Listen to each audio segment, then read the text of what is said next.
ببینید چی نعمتی بزرگ است روزه گرفتن که هم تن جان سالم است. همین روز جنازه رفته بودیم، خدا رحمت مغفرت کنه حضرت داملو حکمت الله علیه رحمه را. خدا شاهد است تا به حال همیشه جنازه کلون ما ندیده بودیم، مشاهده نکرده بودیم. اینا روزادار بودیم، اینقدر کش مردم زیاد، اینقدر زیارت سلام علیک چند بار در آب عرق معتبر شدیم، اما به خدا قسم میخیل آرام و به حضور و آسوده آمدیم تا سری تعام. بچه ها شاهد هستند من طوال قضای حجت کردگی داشتم. همون طهارتی سرخرک بای، همون طهارتی سرخرک قپیده ایستادم. اگر بشرطه که وقتی روزخری باشه همون طهارت سرخرکت ایستاده میشه. ولی انشالله نیت دارم، امید دارم، میرم ختم قرآن میگذرونم به حضور. و به خاطر که وقتی آدم طعام و شراب نمیخوره، وقتی که آرام و آسوده است فکر حاجت خونه را هم کم میکنه. ببینید فإنه لی و انا اجزی به، خدای بزرگ به خودش مثلا نشانه کرد، به خودش نسبت بود که روزه را بنده برای من میگیره، پس پاداش این بنده را من میتم. صوم جنتون، شریف رمضان سپر است که صاحبش از بلاها در دنیا حفظ میکنه و فردا روز قیامت از آتش جهنم محفوظ میداره. فاذا کان یوم صوم احدکم فلا یرفث ولا یسخب، وقتی میگه یک نفر شما روزه میگیرید رسول خدا صلی الله علیه و سلم، پس در اما خیلی روزه داریتون به خشم و غضب نیایید، داد و فریاد و فغان نکنید، با قدر این ماهی بزرگ برسید، حرمت این ماهی بزرگ حد نکنید، پیش پا نزنید. قیامت خداوند احساناتی که برادر بدنگاه بینیاز قبول فرما، انشاءالله یک برکت نصرتی داره و سرشمار تمام روزدارا و سرشمار تمام کسایی که در این خوردان افطار کردن، انشاءالله پروردگار در نامه اعمال ایشان جورابک اجر ثواب درج میکنه و خداوند روح دولت جان برادرش رحمت مغفرت کن و در بحبوحه جنت مستقر گردان. و خداوند شب اولی حضرت داملو علیه رحمه است، خداوند شب اول براش آسان بگردان، خواب ناز عروسی و رحمت تا روز قیامت حفظش کن. و خاطر خدمات شایسته و بزرگی که در جاده شریعت غرای محمدی انجام داده است، به خاطر آنکه مسلمانان را مدت‌های طولانی از گمراهی و ضلالت سبب نجات شو گشته است، پروردگار را همنشینی رسول الله صلی الله علیه و سلم و اصحاب گرامی را برای حضرت نصیب گردان و پیونده و خویش اقرباش صبر جمیل عنایت فرما. ربنا آتینا فی الدنیا حسنه و فی الاخرة حسنه و قنا عذاب النار. یک سوال آخرون گفته است که من یوتیوب استفاده میبرم، یک کانالی درویش تیجی دارم، در او مثال همیشه شما را مثال میمونم و خیلی پول کار میکنم. همه آدم ایرا بلاگر میگن، چی میگن اون خیلی بوده است. آیا این جایز است یا نه؟ اصلا هر کاری که بکنی مقدمه حرام نباشه، با حرام و بستگی نباشه، ایشون جایز است شریعت. همه هر چیزی را که انسان اصلا اختراع میکنه ببینید جنبه داره، هر چیزی باشه.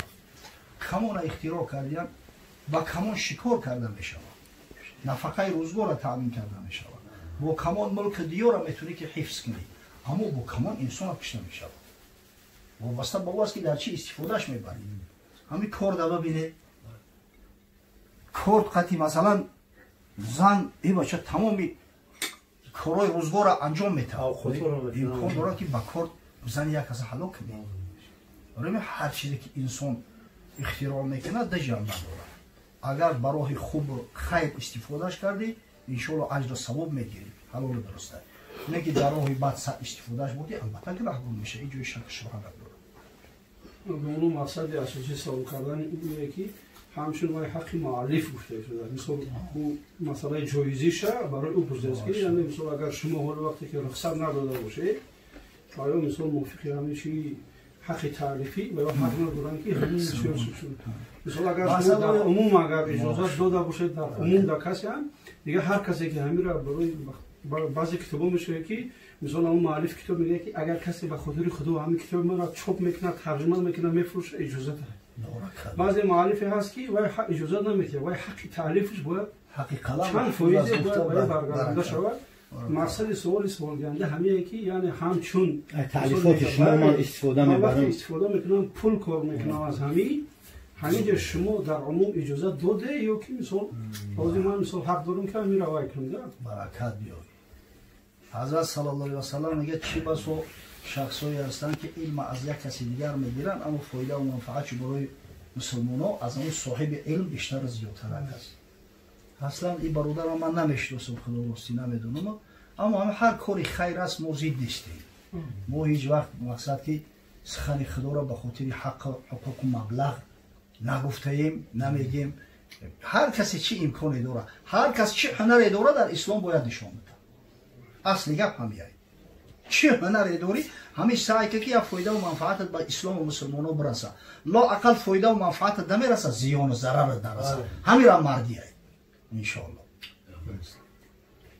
در خواهر اسلامی بعد سلام و بخشش بسیار گفته است که شوهرم بسیار وقت مست میه با خونه انا با زنها زنا میکنم ایم به همین من زندگی کنم یا نه گفته است مرا لط و کوب میکند آیا با این گونه شوهر زندگی کردن جایز است احتمال جوابش را گردانید.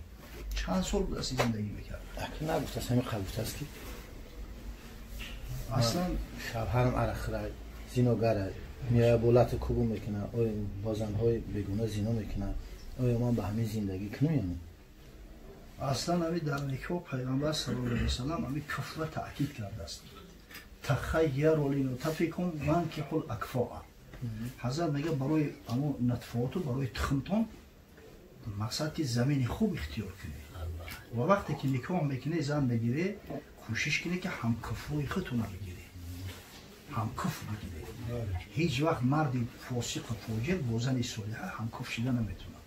اینجا عیب بیشتر از هم پدر و مادرها هست که اهمیت نمیتن. ای خیلی کار داره و دکان داره و تجارت داره و فلان داره گفته این نگه نمیکنه که اوی همین مستقیم بنده خدا هست نیست و چی کار و بار مشغول عبادت چم میکنه نمیکنه همین طرفی مسئله دینیش اهمیت نمیتیم و بعضی بیچاره همتری در عذاب و در مشقت میغلطن. عیب اساسی را من در همین میدونم که شاید در وقت پدر و مادر نگه نکردن که در کی میتن. عیب دوم همیشه در زنه.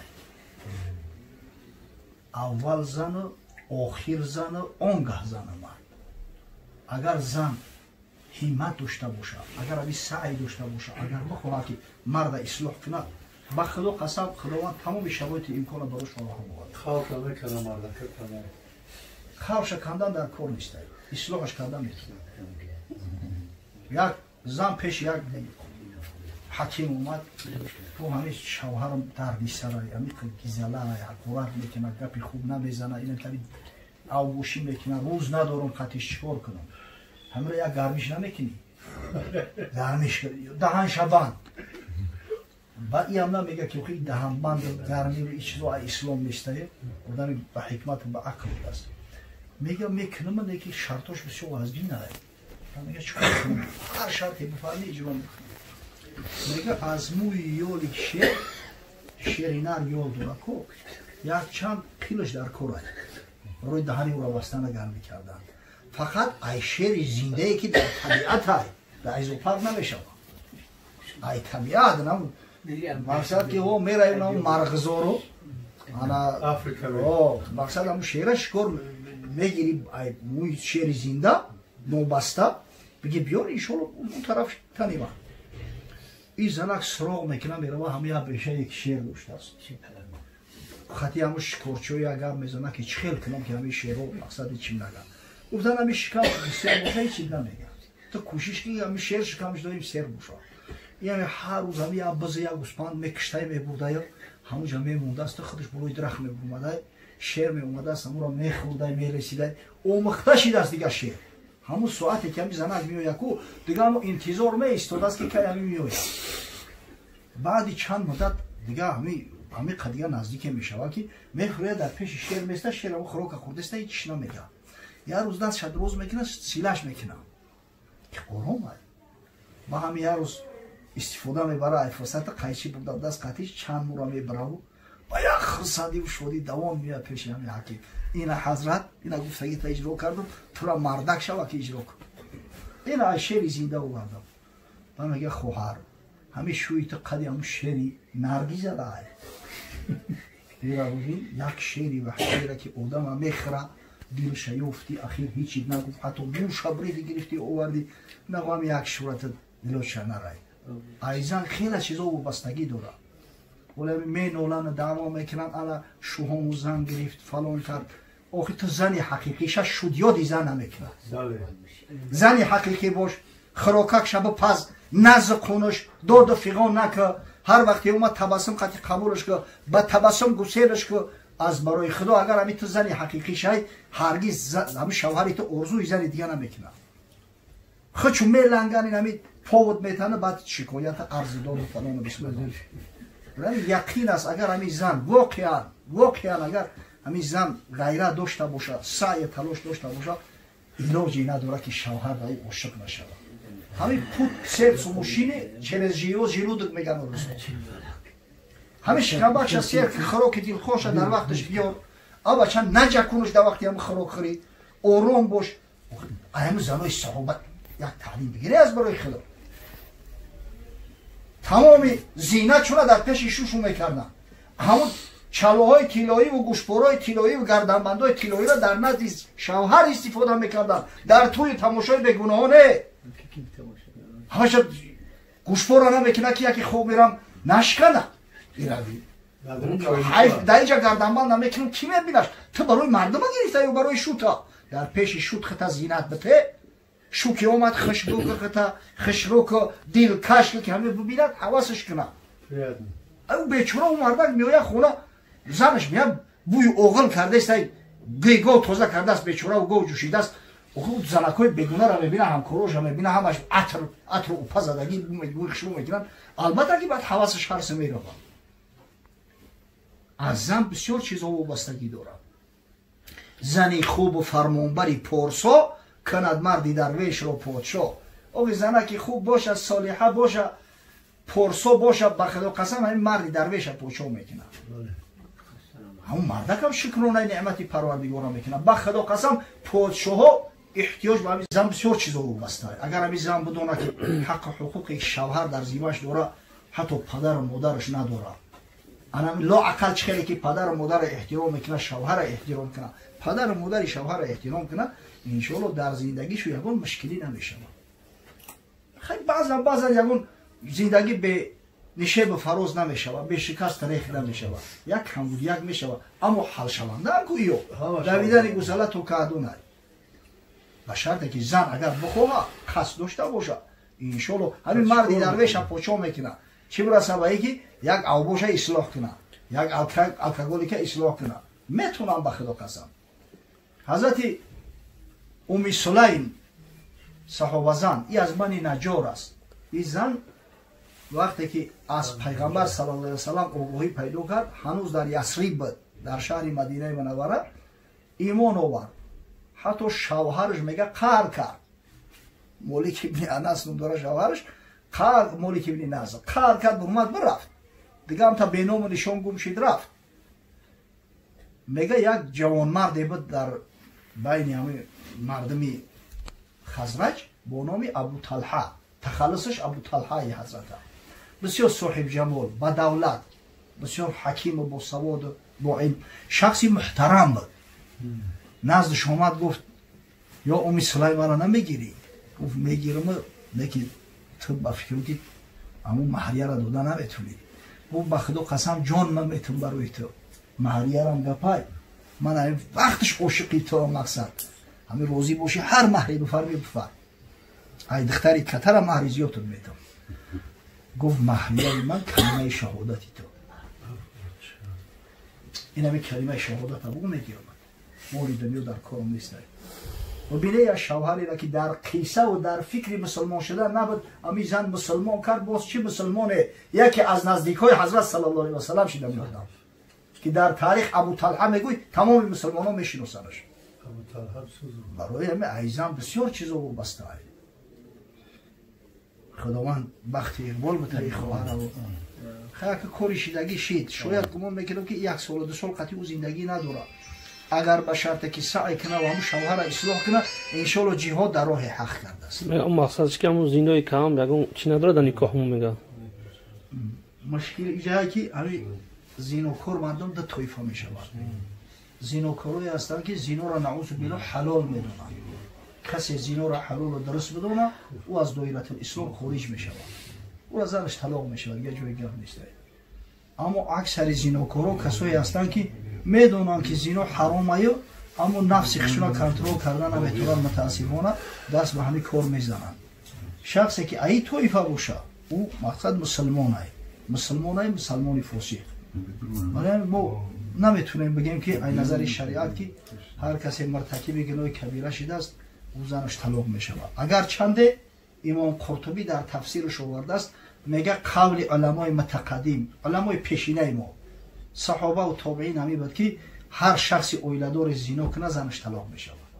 اما میگم متأخرا در اینجا همین قول اختیار کردن که مرتکب گناه کبیره را حقی مقصد کافر اعلام کردن نیست. برای همین اگر حلال و جایز ندونه زنش طلاق نمیشود. خود امام قرطبی میگه که نزد من هم قول علمای پیشینه علمای سلف میگم محمودتر است. اکنون مشکل در همین ایده متاسفانه این مشکل جامعه شده است. عادتا ما را وقتی سوال میکنن ما میگیم شد است طلاق. برای که مردم ای طلاق میترسن ای گناه کبیره نمیترسن. و وقتی میگوی طلاق بعد در جنبش میزنن میترسن. میگه بگوی که طلاق نمیشوه و گناه کبیره میشوه در قصهش نیست. در صورتی که خدا پناه بده یک عمر سرت بیزن بگردی سبکتر از این است که مرتکب گناه کبیره شوی. مردم که عقل فراست ندارن حضرت میگفت کلم الناس علی قدر عقولهم. از همین خاطر مشکلی ما در همین جنبه است. پروردگار حفظ کنه.